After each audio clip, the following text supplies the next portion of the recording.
오늘 제목은 종말의 신앙으로 살아가라입니다. 종말의 신앙으로 살아가라. 어렸을 적에 흔히 하던 놀이 중에 이 땅 따먹기라는 놀이가 있습니다. 각자의 돌을 챙겨서 이 3번을 튕기고 나서 이 차지하게 된 땅만큼 나의 땅이 되게 하는 놀이이죠. 그래서 얼마나 그 땅을 넓힐 수 있는가, 그것이 이 게임의 아주 중요한 핵심입니다. 내 땅이 넓냐, 너 땅이 넓냐, 그렇게 실랑이를 하면서 땅을 넓혀가는데, 그때 저 멀리서 이제 어머니가 부르는 것이죠. 준혁아, 와서 밥 먹어 하면은, 여러분, 내 땅이 얼마나 넓던지 상관없습니다. 어머니가 부르시면 즉각적으로 그 땅 따먹게 하던 땅이 얼마나 넓든지 간에 포기하고 이제 어머니께로 달려가야 되는 것이죠. 이 작은 놀이가 마치 우리네 인생 같습니다. 온갖 수모를 다 겪어가며 열심히 돈을 모으고 집을 사고 자녀에게 좋은 것을 먹이며 우리의 것들을 넓혀가지만, 그때 하나님께서 우리의 이름을 부르신다면 우리가 얼마나 이 땅에서 많은 것들을 쌓아왔는지 상관없이 우리는 하나님께로 가야 합니다. 우리는 이것을 가리켜서 이 종말론적인 신앙으로 살아가는 것이라고 말을 합니다. 그리고 우리 그리스도인들은 이런 종말론적인 신앙으로 살아가야 하죠. 오늘 말씀 역시 예수님께서 그러한 마음의 자세로 살아가라 라고 하는 그런 본문의 말씀입니다. 우리는 하루하루를 주님을 맞이하는 자세로 살아가지 못하고 안락한 삶이라든가 아니면 조금 더 편안한 삶을 살아가고자 그 발버둥 치는 그런 삶만을 원하며 그런 목적으로 살아가는 이 제자들에게 혹 무리들에게 예수님께서 너희는 종말론적으로 살아가야 한다라고 말씀하는 것이 오늘 본문이라는 것입니다.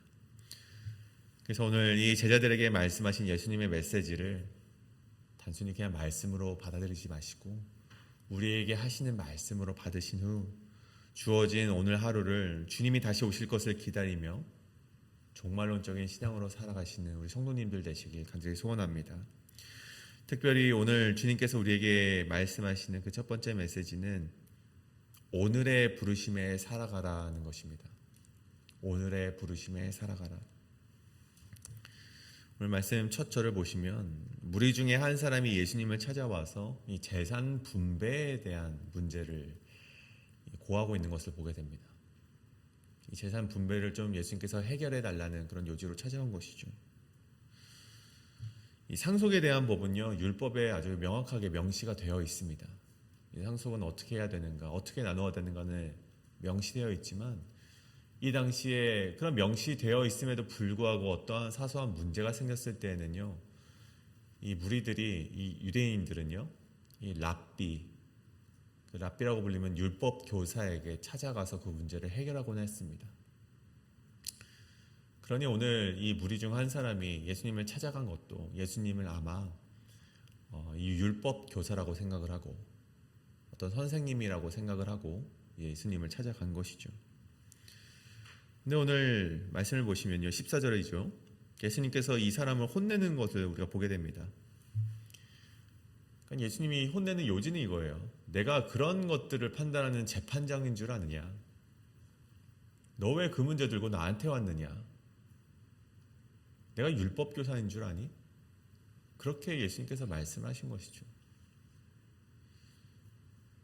예수님께서 그런 사회적인 문제에 관심이 없으셔서 혹은 그러한 문제는 나도 골치 아프니까 나한테 가져오지 마, 그런 의도로 예수님께서 혼내신 것입니까?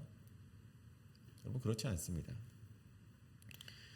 예수님은요, 소유물 자체에 대한 것이 아니라 소유물에 대하는 태도에 대해서 끊임없이 이 무리들에게 말씀하셨는데, 이 무리는 여전히 내가 얼마나 더 이 소유물을 가질 수 있겠습니까? 그런 탐심으로 예수님께 나아왔기 때문에 예수님께서는 그를 혼내셨던 것입니다. 그리고 그런 탐심에 대한 지적 가운데 한 가지 비유의 이야기를 시작하시죠. 보면 이 밭에 소출이 풍성한 한 부자가 이 창고를 더 크게 짓는 그런 비유의 말씀입니다. 우리가 흔히 많이 들어왔던 비유의 말씀이죠. 그리고 그 부자는 말하기에 19절에 내가 내 영혼에게 이르되 내 영혼아 여러 해 쓸 것을 많이 쌓아두었으니 평안히 쉬고 평안히 먹고 마시고 즐거워하자라고 말을 합니다. 세상적으로 보면 남부럽지 않은 인생으로 그 부자가 살아가는 것이죠. 그런데 하나님께서 그런 남부럽지 않은 인생을 살아가고 있는 부자에게 말씀하시길 어리석은 자여 오늘 밤 내 영혼을 도로 찾으리니. 여러분, 이 하나님의 말씀의 핵심은 오늘 밤입니다. 오늘 밤. 부자의 계획은 미래에 있었지만 내일에 있었지만 하나님의 부르심은 어디 있습니까? 오늘에 있다는 것입니다. 우리는 내일 하나님 우리 미래에 이렇게 살아가길 원합니다라고 기도하지만 하나님의 부르심과 하나님의 우리를 향한 계획은 오늘에 있다는 것이죠. 하나님의 부르심은요, 인간의 계획보다 앞서 있다는 것입니다. 여러분, 출애굽 백성을 기억해 보십시오. 광야에서 이스라엘 백성을 만나로 먹이시지 않습니까? 하나님은요, 매일같이 그들에게 만나를 내려줬습니다. 하루도 빼놓지 않고 매일같이 먹을 수 있는 만나의 분량을 그들에게 주셨는데 그들이 어떻게 합니까? 내일을 걱정합니다. 내일을. 야, 오늘은 먹었지만 내일 우리가 먹지 못하면 어쩌지? 또 그러한 생각 가운데 그들이 어떻게 됩니까? 그 만나를 챙기지 말라는 하나님의 말씀에도 불구하고 만나를 챙겨둡니다. 그래서 어떻게 됩니까? 그 만나가 벌레가 생기고 냄새가 나고 썩게 되는 것을 그들이 보게 됩니다. 하나님은요, 매일같이 우리를 향한 계획이 있으십니다. 오늘을 살아갈 때 오늘을 내가 어떻게 살아가야 되는지, 어떻게 살아가길 원하시는지 우리를 향한 계획이 있으신데, 우리 이스라엘 백성들을 비롯한 우리들은요, 하나님의 그 공급과 오늘을 향한 계획을 신뢰하지 못하고 스스로 미래를 대비하려고 한다는 것이죠. 그래서 그들의 지혜는 결국 썩어짐으로 드러나게 되고, 결국 이 원인을 따져 물으면 우리가 하나님의 오늘을 향한 나의 계획을 믿지 못하고 내 스스로 내일을 계획하고자 했던 그 어리석은 믿음 때문에 이러한 일이 일어났다는 것이죠. 오늘 비유 속 부자에게도 같은 말씀이죠. 그는 미래를 대비하려고 했지만 그가 미래에 쓸 곳간을 채워놓음으로 그가 평안을 얻으려고 했지만 하나님의 부르심과 하나님의 계획은 오늘에 있었다는 것입니다. 그리고 예수님은 이러한 사람들을 가리켜서 하나님께 부요하지 못한 자라고 말씀을 하고 계십니다. 썩어질 것을 붙잡고 살아가느라 하나님께 인색한 인생이라는 것이죠. 여러분, 제가 오늘 말씀 가운데 그리고 예수님이 하시는 말씀이 너희 미래를 준비하는 것이 굉장히 쓸데없는 것이다, 그런 말씀은 아닙니다. 여러분, 우리 잠언에도 나와 있듯이 여러분, 개미를 바라보라. 개미가 얼마나 부지런하지 않느냐라고 말씀하신 것처럼 그럼 미래를 대비를 해야겠죠. 우리의 노후를 대비하며 살아가는 것이 현명한 것이죠. 다만 여러분, 오늘 말씀이 무슨 말씀입니까? 오늘의 부르심에 합당하게 살아가지 못하는데 우리가 어떻게 내일 충성할 수 있겠냐는 예수님의 말씀이십니다. 오늘 우리가 주어진 사명에 살아가지 못하는데 어떻게 우리가 사명을 논할 수 있으며 오늘 주시는 하나님의 은혜를 깨닫지 못하는데 어떻게 미래에 주실 하나님의 은혜만을 바라보며 살아가겠냐는 것입니다. 미래를 준비하는 것보다 더 중요한 것이 있는데 오늘 내가 하나님 앞에 충성하였는가? 오늘 하나님이 주신 은혜에 내가 감사를 하였는가? 더 나아가 내일 예수님이 오시더라도 예수님을 기쁨으로 맞이할 수 있는 신앙을 내가 오늘 가지며 살아가고 있는가? 예수님이 그것을 우리에게 묻고 계시다는 것입니다. 오늘 나의 미래를 위해 기도하는 것보다 오늘 주님의 인도하심에 따라 충성되이 살아가게 하여 주시옵소서라고 오늘 기도하시는 이 새벽의 시간이 여러분의 기도의 시간이 되시길 간절히 소원합니다. 이것이 바로 첫 번째, 오늘의 부르심에 살아가라입니다. 그렇다면 두 번째는 무엇이냐? 참된 본질을 추구하라 있는 것입니다. 참된 본질을 추구하라. 예수님께서 그런 말씀을 하시고 또 이어서 말씀하시길 22절에 내 목숨을 위하여 무엇을 먹을까, 몸을 위하여 무엇을 입을까 염려하지 말라, 이렇게 말씀하셨습니다. 만약에 제 집에 있는 3살배기 아들이 저에게 와서 아빠, 저 오늘 무엇을 먹을까요? 아빠, 오늘 날씨가 굉장히 쌀쌀한데 제가 무엇을 입어야 될지 모르겠습니다 라고 한다면, 여러분, 이거 얼마나 우스운 이야기입니까? 여러분, 아이들은 그런 염려를 합니까? 여러분, 아이들은요, 무엇을 하며 놀까만 염려하면 됩니다. 그것이 그들의 아이들이 그냥 단순히 노는 것이 아니라 그들의 발달에 굉장히 중요한 것이기 때문이죠. 우리가 아이들이 그러한 염려를 할 필요가 없는 것처럼 하나님을 아버지로 둔 자녀들의 삶에는요, 그러한 것들을 염려할 필요가 전혀 없다는 것입니다. 23절에 보십시오. 목숨이 음식보다 중하고 몸이 의복보다 중하다 말씀하시는데, 여러분, 이것은 예수님께서 우리에게 본질적인 것과 이 비본질적인 것의 차이를 알려주시는 것입니다.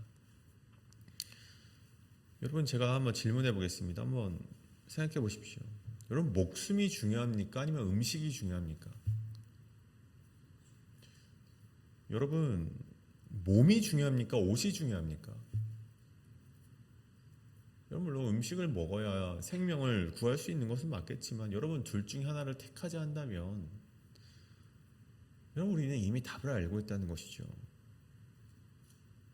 본질적인 것을 구하는 것이 곧 목숨을 구하는 것이고 생명을 구하는 것이라는 사실입니다. 그렇다면 여러분, 본질이란 무엇입니까? 우리의 목숨을 구한다는 것이 무엇입니까? 31절이죠. 곧 하나님의 뜻과 그의 나라를 먼저 구하는 것이 본질이라는 사실입니다. 그러면 그렇게 본질을 구하며 살아갈 때 비본질적인 건 역시 우리에게 필요할 것을 아시고 하나님께서 채워주신다는 그런 말씀임에도 불구하고 우리는 어떻게 기도합니까? 하나님, 우리의 오늘 먹고 살 것을 기도하오니 채워주시옵소서. 하나님, 내가 미래를 기도하며 염려하며 살아가는데 내가 내 필요할 것을 구하는 것을 하나님께서 좀 주시면 안 되겠습니까? 여러분, 우리가 이렇게 기도하며 나아가지 않습니까? 우리는 자꾸만 기도할 때 비본질적인 것에 마음을 뺏기며 살아간다는 것입니다. 그래서 예수님은 무리들도 알아들을 수 있도록 까마귀와 그리고 들풀을 비유로 말씀하시죠. 유대인에게 부정한 새였던 까마귀마저도 하나님께서 먹이시는데, 그리고 내일이면 아궁이에 던져질 들풀도 하나님께서 입히시고 자라나게 하시는데 하물며 우리에 대한 돌보심은 어떻겠냐, 이렇게 우리에게 반문하고 계시는 것입니다. 여러분, 문제는 무엇입니까? 우리의 마음이라는 것이죠. 오늘 제일 마지막 절에 나와 있던 너희 보물이 있는 곳에 너희 마음도 있느니라. 우리의 문제는 마음이라는 것입니다. 우리의 마음이 이렇게 비본질적인 것들에 우리가 붙들려 있으면 우리의 인생은 염려를 이겨낼 수가 없다는 것입니다. 그럼 염려함으로 우리의 키를 한 자라도 높일 수 있습니까? 그럼 여러분, 그렇지 못하다는 것이죠. 그러면 염려라고 하는 것은 헬라어 메림나오라는 단어가 사용됩니다. 메림나오. 근데 이 단어는요, 이 마음을 나누게 하다라는 뜻을 가집니다. 마음이 하나가 되어서 하나님만, 본질적인 것만을 추구해야 되는데 그러지 못하고 마음이 자꾸만 나뉘어지는 거예요. 이렇게 하나님께 기도했는데 진짜로 내 문제가 해결될 수 있을까? 일단 하나님께 기도도 하고 일단 내가 할 것은 하면서 최대한 다른 사람에게도 도움을 한번 구해보자. 여러분, 이렇게 마음이 나뉘는 것을 메림나오, 염려라고 한다는 것이죠. 여러분, 참된 본질을 추구하라는 것, 그 말씀의 핵심은 아주 단순합니다. 그럼 마음이 나뉘어지는 것을 내려놓고 31절에 하나님의 나라와 하나님의 의를 먼저 구하면 십자가로 우리를 구원하신 하나님이 우리를 외면하지 않으시고 우리의 필요한 것을 채워주신다는 것입니다.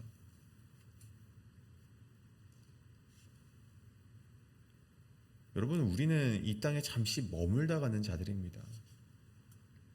잠시 잠깐 머물다가 우리는 다시 본향으로 돌아가야 될 그런 성도들인 것이죠. 그래서 우리는 오늘 기도할 때 주님 오늘 무엇을 먹을까요? 무엇을 입을까요? 이 질문이 아니라 주님 오늘 어떻게 주님의 나라를 꿈꾸며 살아갈 수 있겠습니까? 주님 오늘 나에게 허락하신 그 하나님의 계획대로 어떻게 하면 살아갈 수 있을까요? 어떻게 하면 주님의 뜻을 이뤄갈 수 있을까요? 이러한 기도가 우리의 기도의 중심이 되어야 된다는 것입니다. 여러분, 이것이 바로 종말의 시대를 살아가는 그리스도인의 모습인 것이죠. 마지막 날 주님 앞에 섰을 때 주님께서 우리에게 물으실 것을 너가 얼마나 많은 것들을 이루고 왔냐? 당연히 아니겠죠. 너가 얼마나 많은 것들을 내가 준 달란트로 얼마나 많은 달란트를 남기고 왔느냐? 여러분, 이런 물음이 없다는 것입니다. 너는 내 나라를 얼마나 사모하며 살았느냐? 내 뜻에 따라 얼마나 본질적인 것을 추구하며 살아갔느냐? 너를 통하여서 얼마나 많은 생명이 돌아왔는 줄 아니? 여러분, 하나님께서 우리에게 이렇게 말씀하실 것을 기대하며 살아가는 것이 바로 그리스도인의 모습이라는 것입니다. 오늘 우리가 이것을 놓고 함께 기도하기를 원합니다. 끝없이 흔들리고 변화하는 세상 속에서도 오직 주님의 나라만을 바라보며 주님의 뜻만을 구하며 살아가는 우리의 인생이 되어서 왜 어렵지 않겠습니까? 왜 기도할 것이 없겠습니까? 우리에게 필요한 것이 너무나도 많이 있죠. 하지만 우리보다 우리에게 더 필요한 것을 잘 아시는 주님께서 우리가 하나님의 뜻을 위하며 살아갈 때, 하나님의 나라를 구하며 살아갈 때 하나님께서 이 모든 것을 채워주실 것을 믿으며 우리가 이렇게 기도하며 나아가시는 우리 모든 성도님들 되시길 간절히 소원합니다. 하나님께 이렇게 기도하며 나아가시겠습니다.